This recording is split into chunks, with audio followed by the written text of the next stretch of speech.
Hi అండి, ఈరోజు video వచ్చేసి మనం ఫ్రంట్ పార్ట్ జాయింటింగ్ అనేది గ్లూతో జాయింటింగ్ చేసేటప్పుడు ఫ్రంట్ పార్ట్స్ కరెక్ట్గా జాయింటింగ్ చేయకపోతే క్లాత్ మొత్తం కూడా వేస్ట్ అవుతుందండి. కాబట్టి కొంచెం జాగ్రత్తగా చేసుకోవాలి. ఎప్పుడు కూడా మనము ఇలా ఉక్స్ పట్టి ఎదురెదురుగా ఉండేటట్టు చూసుకోండి. ఫస్ట్ ఉక్స్ పట్టి ఎదురెదురుగా పెట్టేసిన తర్వాత ఇవి తిరలా మరలాగా చూసుకోండి, అంటే ఉల్టా పల్టాగా కూడా చూసేసుకొని చక్కగా ఈ ఉక్స్ పట్టి సైడు ఇలా కరెక్ట్గా ఇలా పెట్టేసుకోవాలి. చూడండి మేడం, నేను ఇప్పుడు రాంగ్ పెట్టాను మొత్తం కూడా. మీరు ఇలా రాంగ్ పెట్టేసి జాయింటింగ్ అనేది చేశారనుకోండి, ఆ జాయింటింగ్ చేసిన తర్వాత మనకు గ్లూ అనేది అంటుకొని ఆ క్లాత్ అనేది వేస్ట్ అయిపోతుంది. కాబట్టి ఫస్ట్ ఇలా పెట్టేసేయండి. ఉక్స్ పట్టి సైడు, ఇది ఉక్స్ పట్టి సైడ్ అండి. మనం కట్ చేసిన మెయిన్ క్లాత్ కూడా ఇది ఉక్స్ పట్టి సైడే ఉండాలి.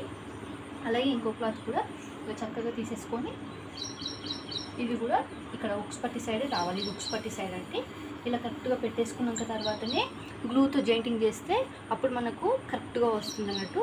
ఇలా రెండు కూడా పెట్టేసుకున్నాక తర్వాతనే మనము జాయింటింగ్ అనేది చేసేసి, కొంచెం మీకు త్వరగా ఆరిపోవాలి అంటే ఐరన్ బాక్స్తోని కొంచెం లైట్గా వేడి చేసేసి దీనిపైన ఐరన్ చేసేసామనుకోండి, పర్ఫెక్ట్గా జాయింటింగ్ అనేది అయిపోతుంది.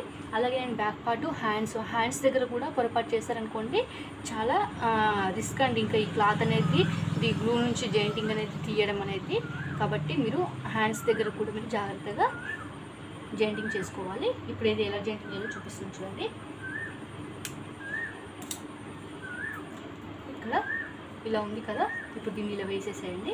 ఏం కూడా అటు ఇటు చేయకండి. ఇప్పుడు దీన్ని ఇలానే ఉంచేసేయండి. అటు ఇటు అనేది ఇప్పుడు మళ్ళీ దీని నుంచి ఇలా తీసేయకండి. ఇలానే ఉంచేసి ఇలా గ్లూతోని జాయింటింగ్ అనేది చేసేసేయండి.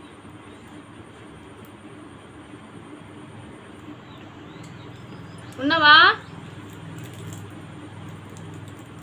రెట్టమ్మా?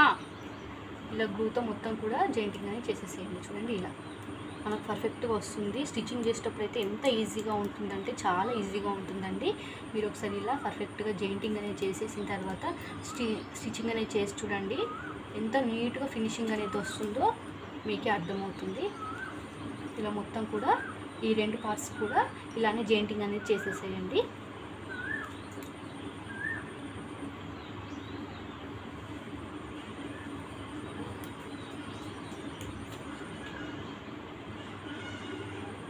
షుగర్ సైడ్ కూడా ఇలా కరెక్ట్గా జాయింటింగ్ అనేది గ్లూ అనేది పెట్టేసేయండి. ఇలా బయటకు రాకుండా చూసుకోండి కొంచెం గ్లూ అనేది.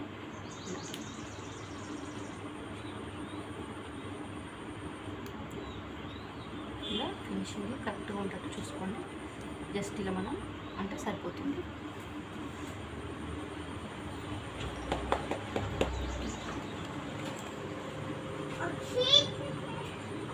ఇక్కడ షోల్డర్ దగ్గర కూడా కరెక్ట్గా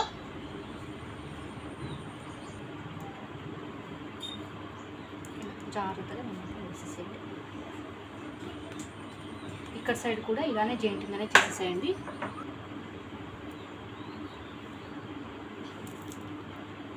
ఇలా కరెక్ట్గా వేసేసి పెట్టేసేయండి.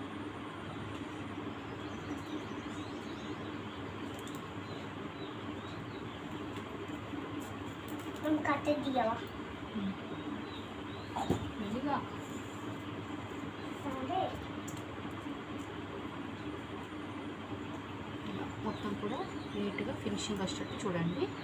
కొంచెం దీన్ని ఆరనిస్తే మనకు ఇలా వచ్చేస్తుందండి మొత్తం కూడా. ఇప్పుడు మనము ఈ సైడ్ మొత్తం కూడా జాయింటింగ్ చేసి అంటే స్టిచ్చింగ్ చేసిన తర్వాతనే కటింగ్ అనేది చేసేసేయండి.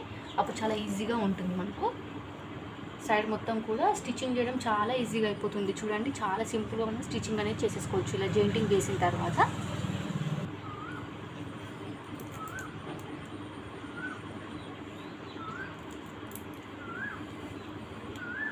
మొత్తం కూడా ఇలా జాయింటింగ్ చేసేసేయండి. అలాగే వీడియోస్ లైక్ చేయండి. ఇలాంటి మరికొన్ని వీడియోస్ కోసం ఛానల్ సబ్స్క్రైబ్ చేయండి. మీకు ఈ ఫ్రంట్ పార్ట్ ఐడియా అనేది నచ్చితే మీరు ఇలా నెమ్మదిగా జాయింటింగ్ అనేది చేయండి. చాలా పర్ఫెక్ట్గా స్టిచ్చింగ్ అనేది చేసేయచ్చు. లైనింగ్ క్లాత్ కుట్టడము చాలా కష్టం అయిపోతూ ఉంటుంది. అంటే బిగినర్స్కి అయితే చాలా కష్టం అవుతుంది, ఎందుకంటే అవి జాయింటింగ్ చేసేటప్పుడు తప్పిపోతూ ఉంటుంది. అలాగే మళ్ళీ కుట్టు అనేది విప్పాల్సి వస్తుంది, కాబట్టి కొంచెం ఇబ్బందిగా ఉంటుంది. అలాంటి వాళ్ళైతే ఇలా కొంచెం జాగ్రత్త పడి ముందే మీరు ఇలా అయితే గ్లూతో జాయింటింగ్ చేశారనుకోండి, మీరు పర్ఫెక్ట్గా స్టిచ్చింగ్ చాలా త్వరగా అయిపోతుంది. ఇలా జాయింటింగ్ చేసిన బ్లౌజులతో స్టిచ్చింగ్ అనేది ఒక హాఫ్ అన్ అవర్లో మీకు లైనింగ్ బ్లౌజ్ అనేది అయిపోతుందండి.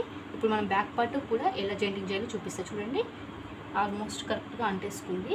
మీరు ఐరన్ చేయకపోయినా సరే కొంచెం సన్నటి క్లాతులు ఉంటాయి చూడండి, వాటికి ఐరన్ చేయకండి, ఎందుకంటే అవి తొందరగా ముడతలెక్కి వచ్చేస్తుంది.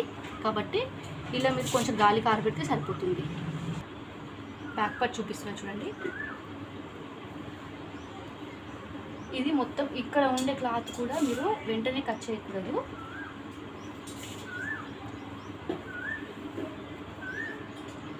ఉల్టా పల్టాగా చూసుకోండి ఫస్ట్ మీరు క్లాత్ అనేది. ఇలా చూసుకున్న తర్వాత ఇలా వేసేసేయండి.